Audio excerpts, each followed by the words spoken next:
नमस्ते विद्यार्थियों, online class में आपका स्वागत है। आज हम BA BSc part first year geography में बात कर रहे हैं ज्वालामुखी के बारे में। ज्वालामुखी उद्गार और उसकी तीव्रता के आधार पर मैं वर्गीकरण करवाया था। लास्ट क्लास में अपना चल रहा था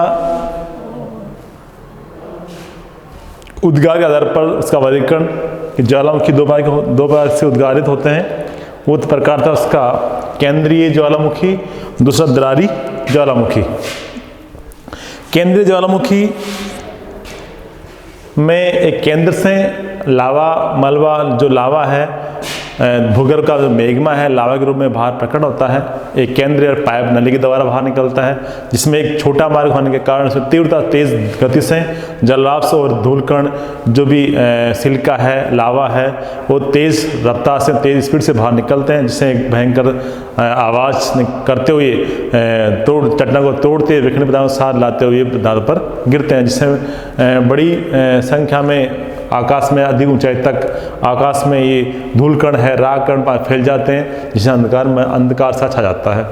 इसी प्रकार दरारी उद्भेदन में क्या होता है कि वो उसमें एक लंबी चट्टान पर या धातल पर किसी कारण से अंदर से भूगर्भ में हलचल होती है, दबाव पड़ता है ताप के द्वारा या किसी धसाव या फैलाव या दूसरा गैसों के प्रसार के द्वारा या गैसों के दबाव बढ़ने के कारण चट्टान टूट जाती है, जिसमें टूटने के द्वारा एक दरार पड़ती है। दरार के द्वारा जो लावा बाहर निकलता है तो एक विस्तीर्ण रेखा के रूप में बड़ी लंबी रेखा के रूप में दरार पड़ जाती है, और दरार से जो लावा मैग्मा के रूप में बाहर निकलता है वो एक धीमी गति से बाहर निकलता है, जो सरफेस पर आसानी से फैलकर लंबी दूर तक फैलकर जमा हो जाता है और ठंडा को ठोस रूप धारण कर लेता है, जिससे पठारों का निर्माण होता है या कुछ ऊंचा पठार या बोल सकते हैं अपना गुंबदाकार पठार का निर्माण हो सकता है।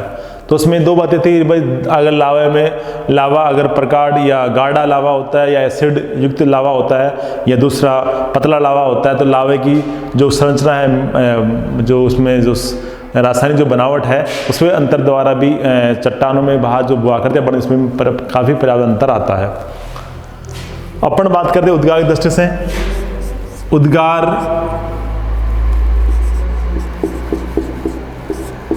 की अवधि के आधार पर वर्गीकरण।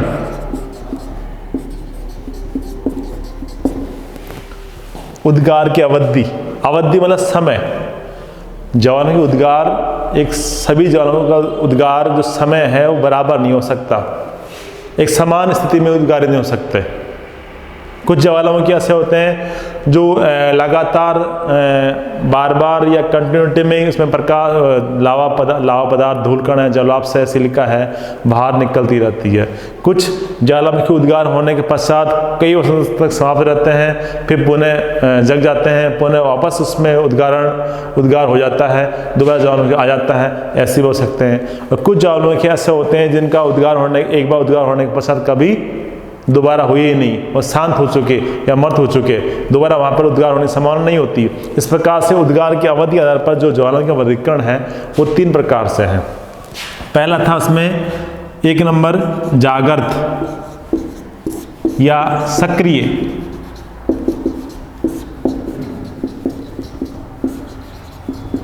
ज्वालामुखी। दूसरा है पहला है जागृत या सक्रिय ज्वालामुखी। ये ज्वालामुखी जागृत जहाँ ऐसे ज्वालामुखी जहाँ लगातार या बिना रोक टोक के कंटिन्यूटी उसमें उद्गार होता रहता है, यानी उसमें ज्वालामुखी जो भूगर्भ से जो लावा है मैग्मा है वो निरंतर बाहर निकलता रहता है और उसमें कभी रिकॉर्ड आती नहीं है, कभी रुक गया फिर स्टार्ट हो गया फिर आ गया ऐसे मतलब उसमें सक्रियता बनी रहती है। उसमें ऐसे ज्वालामुखी बोलते हैं जागृत ज्वालामुखी, जो विश्व में ऐसे बहुत से क्षेत्र है जहाँ पर काफ़ी पर्याप्त मात्रा में सक्रिय ज्वालामुखी उदाहरण पाए जाते हैं जो इस प्रकार से हैं। इस ज्वालामुखी में जो उदाहरण बता रहा हूँ मैं वो है भारत विश्व में एक तो है इसका उदाहरण इटली का एटना ज्वालामुखी जागृत ज्वालामुखी का उदाहरण है। ये सिसिली द्वीप पर है, सिसिली द्वीप पर अवस्थित है।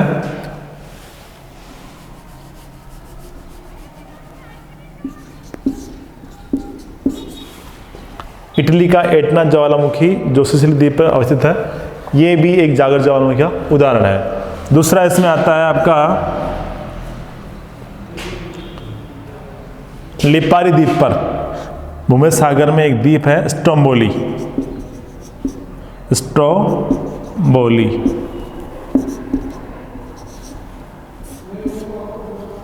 ये आपका लिपारी द्वीप पर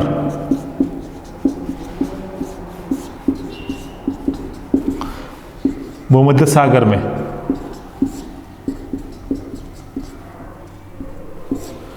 भूमध्य सागर में लिपारी द्वीप पर स्थित एक सक्रिय ज्वालामुखी है, जो जिसको विश्व का प्रकाश स्तंभ के नाम से जानते हैं। इससे निकलने वाला जो लावा है रात भर दिन भर हमेशा एनी टाइम हर समय इसमें लावा मैग्मा के रूप में अंगारे रूप में बाहर निकलता रहता है।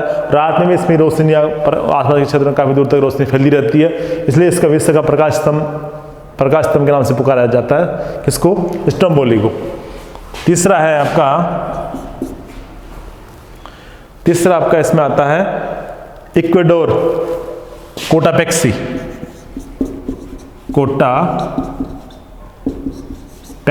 ज्वालामुखी है, जो इक्वेडोर में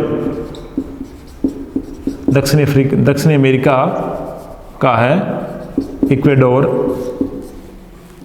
में इसका नाम है कोटापेक्सी ज्वालामुखी, जो सक्रिय ज्वालामुखी का उदाहरण है। चौथा है आपका अंटार्कटिका में। अंटार्कटिका जो महाद्वीप है उसमें माउंट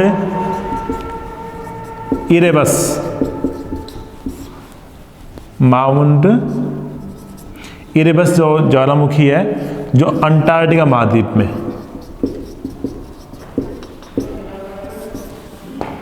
और एक भारत में है जिसका नाम है बैरन द्वीप पे।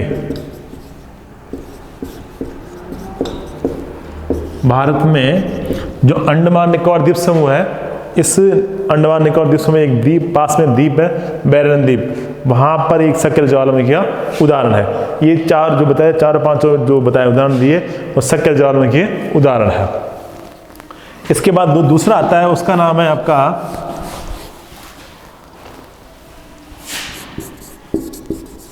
सुसुप्त ज्वालामुखी।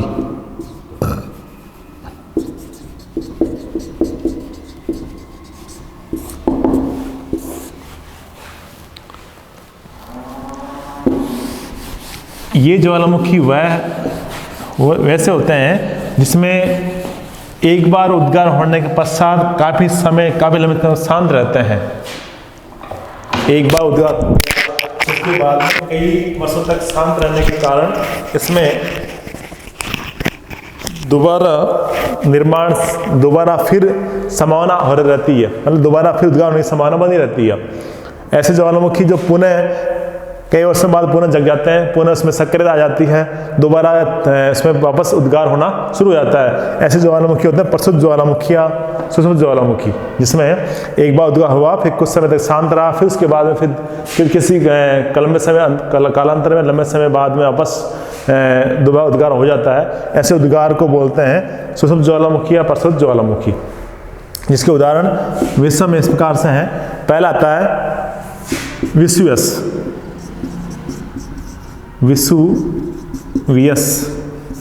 ज्वालामुखी, जो आपका इटली में है। इटली का विसुवियस ज्वालामुखी प्रसिद्ध ज्वालामुखी का उदाहरण है। जापान का है फ्यूजियामा, जापान का फ्यूजियामा ज्वालामुखी सक्रिय ज्वालामुखी का उदाहरण है। इसके अतिरिक्त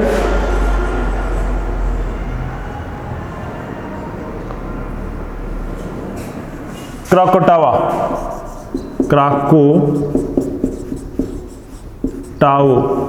ज्वालामुखी इंडोनेशिया में,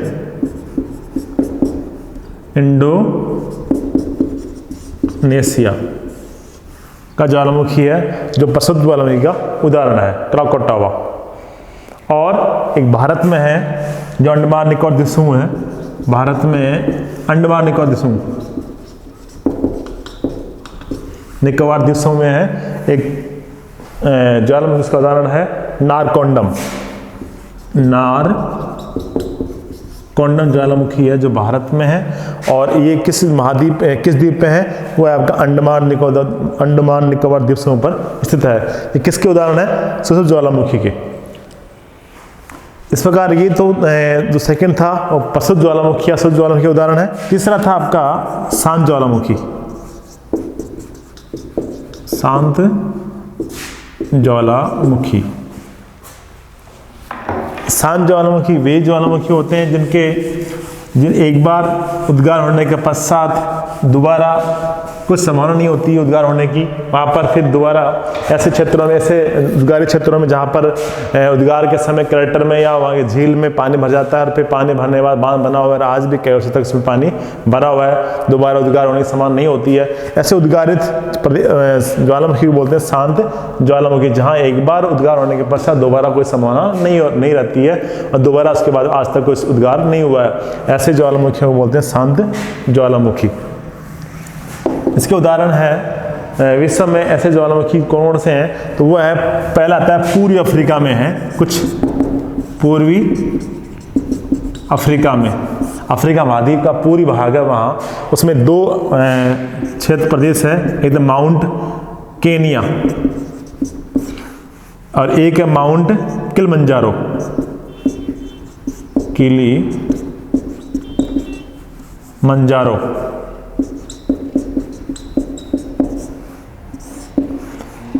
माउंट केनिया देश में, माउंट केनिया देश में है, और किलिमंजारो तंजानिया में है। दो तो है पूर्वी अफ्रीका देश में, एक तो माउंट केनिया है और एक माउंट किलिमंजारो है, जो केनिया देश में है, और किलिमंजारो आपका तंजानिया में है। इसके बाद में है ईरान में है, ईरान में दो ऐसे स्थान हैं जहाँ पर शांत ज्वालामुखी उदाहरण है, एक तो है कोसुल्तान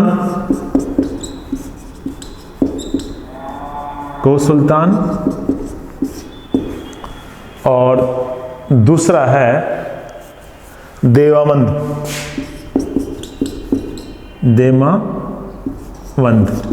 ये दो स्थान है ईरान में जहाँ शांत ज्वालामुखी के उदाहरण है। इसके अलावा बर्मा में एक म्यांमार, यानी इसका नया नाम है म्यांमार, पुराना नाम है बर्मा, जहाँ पे पोप्पा ज्वालामुखी उद्गार हुआ था, जो भी शांत ज्वालामुखी का उदाहरण है। इसके अलावा और भी इक्वेडोर में है चिंपारो जो है, और इसके उदाहरण है। तो ऐसे ज्वालामुखी जिनका एक बार उद्गार होने के पश्चात दोबारा उद्गार नहीं हुआ है, ऐसे ज्वालामुखी को बोलते हैं शांत ज्वालामुखी। इस प्रकार तीन ज्वालामुखी थे, या तीन प्रकार की अवधि तीन ज्वालामुखी का वर्गीकरण किया गया था। वो था एक सक्रिय या जागृत ज्वालामुखी, दूसरा सुषुप्त या प्रसिद्ध ज्वालामुखी, तीसरा शांत ज्वालामुखी। इसके उदाहरण ये थे।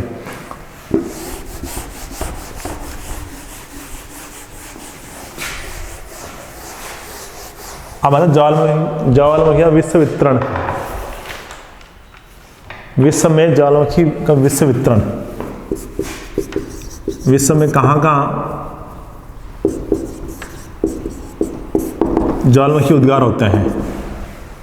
तो पहले तो ये था कि जहाँ आपने भूकंप पेटियाँ पढ़ी, तो भूकंप पेटियों में ये था कि जहाँ भूकंप आते हैं वहाँ ज्वालामुखी उद्गार भी होने की संभावना बनी होती है। ये दोनों भूगर्भिक हलचल के द्वारा होते हैं, भूकंप भी भूगर्भिक मूवमेंट द्वारा कंपन होता है, तो इससे ज्वालामुखी उद्गार भी भूगर्भिक क्रिया के साथ जुड़ा हुआ है। तो इसमें दो बातें होती है कि ज्वालामुखी क्रिया ज़्यादातर महासागरों के तटों के किनारे या महाद्वीप या महासागरों के मध्य भागों में उद्गारित होता है, या तो महासागरों के मध्य भागों में या स्थल भागों के और महासागरों के तटीय भागों में, जहाँ पर प्लेटें जुड़ी हुई है वो प्लेटों की जहाँ प्लेटों का जो किनारा वाला क्षेत्र है वहाँ पर उद्गार होता है या प्लेटों के मध्य भाग में उद्गार होता है, दो चीज़ें होती है। तो मैंने आपने जो मैप में पिछले क्लास में पढ़ा था कि महाद्वीपीय जो आपने भूकंप पेटियाँ पढ़ी, तो भूकंप पेटियाँ जिस प्रकार से प्लेट किनारों के द्वारा प्रभावित होती है, उसी प्रकार ज्वालामुखी क्रिया भी प्लेट किनारे के द्वारा प्रभावित होती है। तो इसमें विषय उत्तर में बात करें तो जिसे विषय का मैप बना देते पहले। यह आपका उत्तरी अमेरिका भाग है,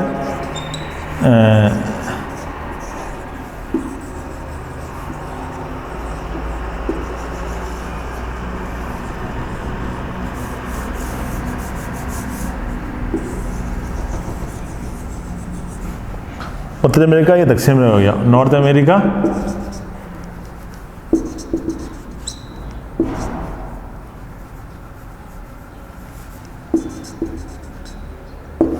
और ये साउथ अमेरिका। ये आ गया अफ्रीका यहाँ पे,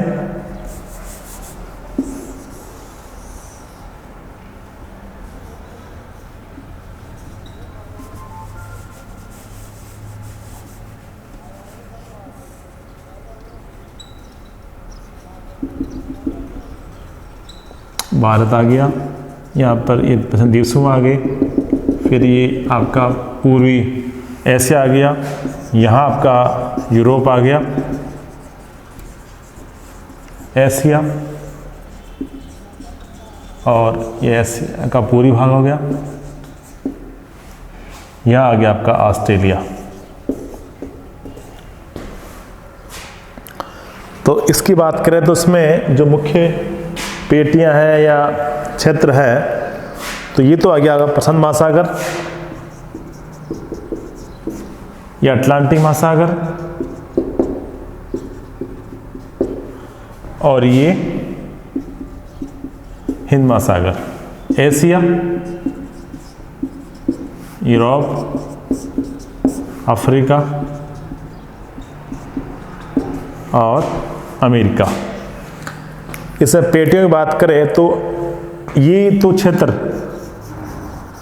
क्योंकि रॉकीज पर्वतमाला के सारे एंडीज पर्वतमाला के सारे जो पेटी है, यानी कि प्रशांत महासागरीय तटीय पेटी, प्रशांत महासागरीय तटीय पेटी, प्रशांत महासागर पूर्वी तट और प्रशांत महासागर पश्चिमी तट, ये पश्चिमी तट, ये वाला क्षेत्र। यहाँ पे द्वीप समूह है ऐसे। तो यहाँ पे द्वीप समूह आ गया आपके, ये द्वीप समूह आपके इंडोनेशिया है, जावा है, सुमात्रा है, ये छोटे द्वीप है, वो आ जाएंगे इसमें ऐसे। तो ये एक तो ये पेटी हो गई कौन सी, ये तो ये पूर्वी तटीय पेटी, और ये होगी पश्चिमी तटीय पेटी, किसकी, प्रशांत महासागर की। जो भूकंप पेटियां पड़ी थी उसी में था ये कि तट प्रशांत महासागर की, प्रशांत पहला पॉइंट आता है, प्रशांत महासागर की तटीय भाग।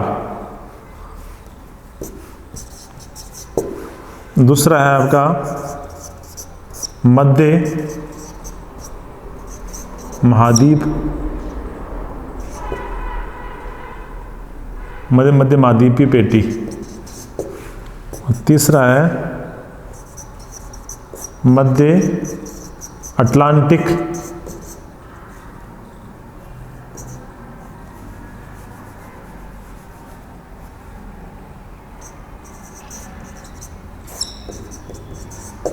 कटक पेटी, मध्य अटलांटिक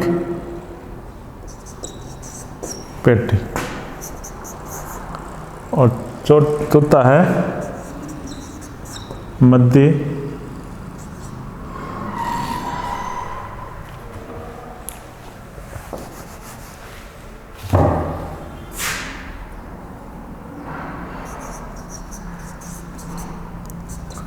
महाद्वीपों के मध्य भाग या अवच्छिन्न रूप।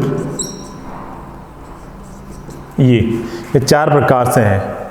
पहले आ गया आपका पश्चिम महासागर की तटीय पेटियां, दो पेटियां आ गई, पूर्वी तटीय पेटी और पश्चिमी तटीय पेटी। दूसरी आती है आपकी ये जो इस द्वीप से जो था, इसका नाम था वेंद्रे द्वीप, ऐसा नाम था, यहाँ से स्टार्ट होकर ये भूमध्य सागर से जाती हुई पेटी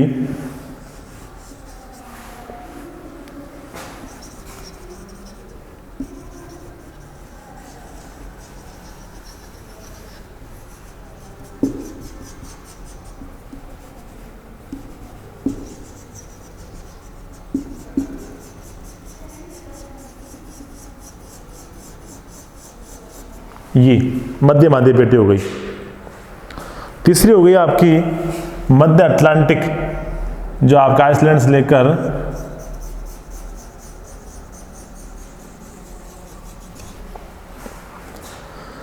चौथी जो बची जो बिखराव क्षेत्र महाद्वीपों के मध्य भागों में और कहीं भी जो है, जैसे आपका चीन में है, अफ्रीका में है, ऐसे जो अंटार्कटिका में है, ऐसे कोलंबिया में है, आपका कैलिफोर्निया में है, कोलंबिया में है, ऐसे द्वीप समूह जो बिखरे अवस्था में आते हैं।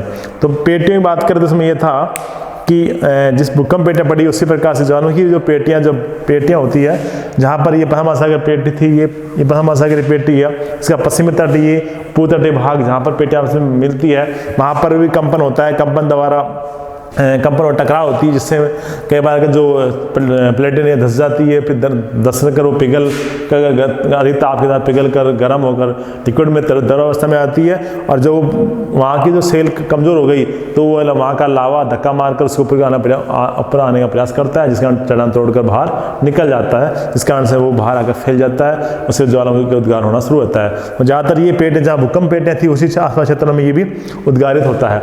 तो ये आपका पूरी तटीय जो जापान है, फ्यूजियामा है, चीन वाला क्षेत्र है, ये द्वीप समूह वाला क्षेत्र है, पश्चिमी दक्षिणी पूर्व जो द्वीप समूह है उन देशों के आसपास इंडोनेशिया, जावा, सुमात्रा है, ये आपका ताइवान है, इधर जापान आ गया, इधर आपका कोरिया आ गया, ये जो क्षेत्र है यहाँ पर भी ज्वाला उद्गार हुआ करता है। पूर्वी इसकी बात करें अपन पूर्वी तटीय पेटी में, पश्चिम पूर्व तटीय भाग ये जो आप अलास्का से लेकर दक्षिण में आपका ये तो दक्षिणी अमेरिका का भाग है, लास्ट में यहाँ तक जो क्षेत्र है रॉकीज एंडीज, रॉकीज पर्वतमाला, एंडीज पर्वतमाला के सारे अनेक ज्वाला उद्गारों के उदाहरण मिलते हैं। इसमें कई बार की कोलंबिया में है, इक्वाडोर है, चिली में है, इधर यहाँ पर जो पर्याप्त मात्रा में चट्टान टकराने से अभिसरण द्वारा भी चट्टान टकराती है, सेलेट ये आपकी प्लेट टकराती है, टकरा कर जो लावा जो प्लेट धस जाती है, ऊपर चढ़ जाती है, 10वीं प्लेट को वो प्लेट पिघल कर द्रव अवस्था में आती है, ऊपर प्लेट कमजोर हो जाती है और धक्का मार के तोड़ के बाहर आने का प्रयास करती है। इस कारण वो लावा मैग्मा के रूप में बाहर आना शुरू कर देता है। इस प्रकार ये प्लेट भी इस प्रकार से उद्गारित हुआ। दूसरा मध्य महाद्वीपीय पेटी में यह आ गया कि आपका मध्य अटलांटिक कटक से स्टार्ट होकर ये आपकी पूरी पश्चिमी तटीय मैदान, पश्चिम महासागर ये जो तटीय पेटी थी उसके वहाँ तक जुड़ जाती है। तो इसका स्टार्ट यहाँ से होता है, तो भूमध्य सागर होते हुए आपका काकेशस, आल्प्स, सारे वही जो भूकंप पेटी सारे चलती है, उसी के समानांतर चलती हुई ये भारत का हिमालय है, काराकोरम जो श्रेणी है और हिमालय श्रेणी है, इधर आपका म्यांमार है, वो क्षेत्र आ गया, फिर वापस इसमें जाती हुई द्वीप समूह के सारे गुजरती हुई पश्चिमी पश्चिम महासागर तटीय पेटी में मिल जाती है। तो दो पेटियाँ ये हो गई, एक तो ये हो गया आपका, दूसरा ये हो गया। थर्ड होता है आपका मध्य अटलांटिक कटक के सारे, जहाँ ये तो था अभिसरण वाला क्षेत्र, ये था अपसरण वाला क्षेत्र, ये अपसरण वाला क्षेत्र है, ये अभिसरण। तो ये इसमें क्या होता है कि इस प्लेट में दोनों प्लेटें विपरीत दिशा में गति करती है। तो ये मध्य अटलांटिक कटक यानी ये जो अफ्रीकन प्लेट है, यूरोप प्लेट है, वो इधर अमेरिकन प्लेट और अमेरिकन दोनों, इधर एक प्लेट तो पूर्व की खिसक रही है, एक प्लेट पश्चिमी को खिसक रही है, जिस कारण से मध्य भाग वाला भाग टूट रहा है, दरार पड़ रही है। दरार के द्वारा जो लावा मैग्मा के रूप में बाहर आ रहा है और एक नया निर्माण कर रहा है, नए रूपांतरित सेलों का निर्माण कर रहा है, तो एक लावा का निर्माण होकर नए कटक का निर्माण हो जाता है, जिस कारण से इस प्रदेश में एक दरारी उद्भेदन द्वारा ज्वालामुखी उद्गार होता रहता है। ये दरारी उद्भेदन का उदाहरण है। चौथा बचा जो बिखरे हुए महाद्वीपों के मध्य भागों में कहीं कहीं जहाँ पे बताया कोलंबिया है, चिली है, आपको ब्राज़ील में है, अफ्रीका में है, ऐसे क्षेत्र में जहाँ पे बिखरे रूप में ज्वालामुखी उद्गार हुआ करते हैं। इस प्रकार विश्व वितरण में ये जो भूकंप पेटियाँ पड़ी थी उसी के आधार पर, उसी के समानांतर ही जहाँ पर ज्वालामुखी क्रिया भी उन्हीं पेटियों के सारे सारे हुआ करता है। तो ये विश्व वितरण में अपने 4 चीज़ बताई मैंने, महासागरीय, मध्य महाद्वीपीय, मध्य अटलांटिक और महाद्वीपों के मध्य भागों में। इस प्रकार ये विश्व वितरण में ज्वालामुखी उद्गार की क्रिया बताई मैंने। नेक्स्ट क्लास में अपन बात करेंगे ज्वालामुखी के द्वारा बनने वाले स्तर रूपों के बारे में। आज हमने जो बात की वो इसका विश्व वितरण के बारे में और इसके प्रकार के बारे में बात की। आज के लिए धन्यवाद।